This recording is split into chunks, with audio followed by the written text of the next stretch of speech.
मंगल की दशा। अरे कब से कुंडली देखे जा रहा है, कुछ बताएगा भी? हाँ बेटी, बताऊं ना, इसकी शादी का योग कब बनेगा? हर लड़के को रिजेक्ट कर देती है। इतनी देर में आलिया भी जॉगिंग से घर वापस आकर उनके साथ ही बैठ जाती है। अरे आशीष भाई, आप, मुझे सुबह से ही लग रहा था कि कुछ अपशगुन होने वाला है। देखिए, आप आ गए। मुझे तो उस लड़के के लिए अभी से बुरा लग रहा है, जिसे तेरे लिए कुर्बान होना पड़ेगा। बेचारा। वैसे आप इतने बड़े ज्योतिषी बन गए, लेकिन अभी तक कुंवारे हो। क्या बात है? ग्रह योग नहीं बना रहे या कुछ और बात है?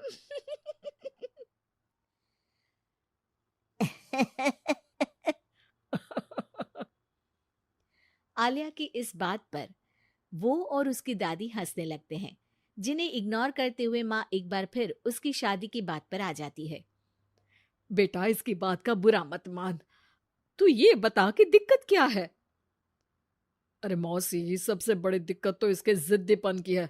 बाकी मंगल भारी है। जिद और स्वाभिमान में फर्क होता है। मेरी पोती नेक दिल, सेल्फ इंडिपेंडेंट लड़की है। ऐसे ही कुछ कॉम्प्रोमाइज करके कहीं भी शादी थोड़ी ना कर लेगी। माँ जी, आपने ही इसे बिगाड़ कर रखा है। माँ, दादी और भाई की नॉन स्टॉप शादी वाली बातें सुनकर आलिया गुस्से में उठ खड़ी होती है। माँ, आपको पता है, मैं इन सब चीजों पर बिलीव नहीं करती। फिर भी आप लोगों ने मिलकर घर को सर्कस बना दिया है। घर वालों को ये सब सुनाकर आलिया तैयार होती है ऑफिस के लिए निकल जाने को, जहाँ रास्ते में उसे एक छोटी बच्ची फूल बेचते हुए मिलती है। दीदी, फूल खरीद लो ना, आज मेरी मम्मी का बर्थडे है। अच्छा, कितने के हैं? सिर्फ आपके लिए एक फूल, 20 रुपीज। आलिया उस बच्ची से सारे फूल खरीदकर ऑफिस पहुंचकर उन्हें सब में बांट देती है। क्या बात है? ये फूल किस खुशी में बांटे जा रहे हैं? फूल मिलने से सबके चेहरे पर जो खुशी आई है ना, उसी की समझ लो। चलो काम करते हैं। ऐसे ही आलिया अपने आसपास के लोगों में खुशियां बांटते हुए डेली लाइफ बहुत खुशी से जी रही होती है। दिन बीतते रहते हैं। एक शाम आलिया और उसकी दोस्त आइसक्रीम खरीदने जाती हैं। भैया, 2 चॉकलेट आइसक्रीम देना। तुम्हारा चॉकलेट आइसक्रीम से प्यार मुझे आज तक समझ नहीं आया। आइसक्रीम लेकर आलिया की दोस्त तो वहां से चली जाती है, लेकिन जैसे ही आलिया जाने लगती है, तभी एक जरूरतमंद बच्चा उसके पास आता है। दीदी, आइसक्रीम खिला दो। आलिया बिना कुछ सोचे अपनी आइसक्रीम उसे दे देती है। ये सब देख वहीं खड़ा देव आलिया के पास आता है।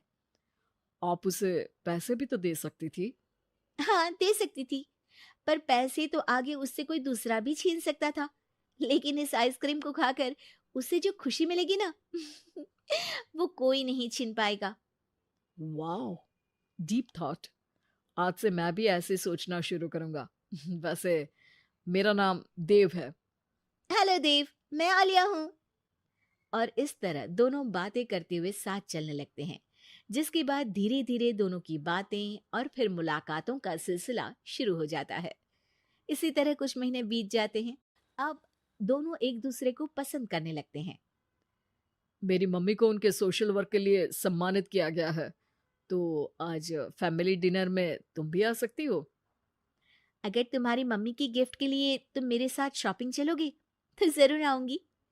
दोनों शॉपिंग पर जाते हैं और रात को आलिया देव की मम्मी के लिए सुंदर लाल साड़ी लेकर डिनर पर पहुंचती है, जहां गिफ्ट देने और थोड़ी बात करने के बाद सब डिनर करने बैठते हैं। आंटी, आपको साड़ी कैसी लगी? अ, ठीक है। मतलब मैं एक सोशल वर्कर हूँ, तो ज़्यादातर सोबर कपड़े ही पहनती हूँ। डोंट वरी, मम्मी के इस स्पेशल मौके पर ये साड़ी ज़रूर पहनेंगी। इसी तरह बातें आगे बढ़ती हैं और डिनर खत्म होने पर आलिया घर वापस आती है, जिसके बाद से ही वो देव के साथ बात करना बंद कर देती है। ऐसे ही कुछ दिन बीत जाते हैं, जिसमें देव बहुत बार उसे कॉल और मैसेजेस करता है, लेकिन आलिया किसी का जवाब नहीं देती। क्या हुआ? सब कुछ तो अच्छा चल रहा था, फिर तुमने देव से बात करनी क्यों बंद कर दी? उसकी मम्मी को घर में बहू नहीं, नौकरानी का रिप्लेसमेंट चाहिए, जो मैं नहीं बन सकती। अरे इतनी जिद भी अच्छी नहीं। लड़कियों को थोड़ा कॉम्प्रोमाइज तो करना ही पड़ता है। तुम्हारे लिए देव से ज्यादा सूटेबल लड़का तुम्हें नहीं मिल सकता। माँ उसे ये सब बोल ही रही होती है कि उसके फोन पर मैसेज आता है, जिसे पढ़कर वो तुरंत घर से निकलकर हॉस्पिटल पहुंचती है, जहां देव अकेला परेशान खड़ा होता है। पर आलिया उसके पास न जाकर एक कमरे में जाती है और कुछ देर बाद बाहर निकलकर घर वापस आ जाती है। इसके कुछ दिनों बाद देव और उसकी मम्मी आलिया के घर आते हैं। अगर तुम हॉस्पिटल आकर ब्लड डोनेट नहीं करती तो शायद आज मैं यहाँ सबके साथ नहीं होती। तुमने मेरी आंखें खोल दी। मैं आज तक हर काम करते हुए यही सोचती थी कि सोसाइटी क्या सोचेगी, लेकिन तुमने मुझे समझाया, जो नेक होते हैं उन्हें किसी दिखावे की जरूरत नहीं, उनका काम ही सब कुछ है। आंटी, अगर देव ग्रुप चैट में ब्लड नीडेड का मैसेज नहीं डालता तो मुझे पता भी नहीं चलता। वो तो ठीक है, तुमने साड़ी नोटिस की, स्पेशल मौका।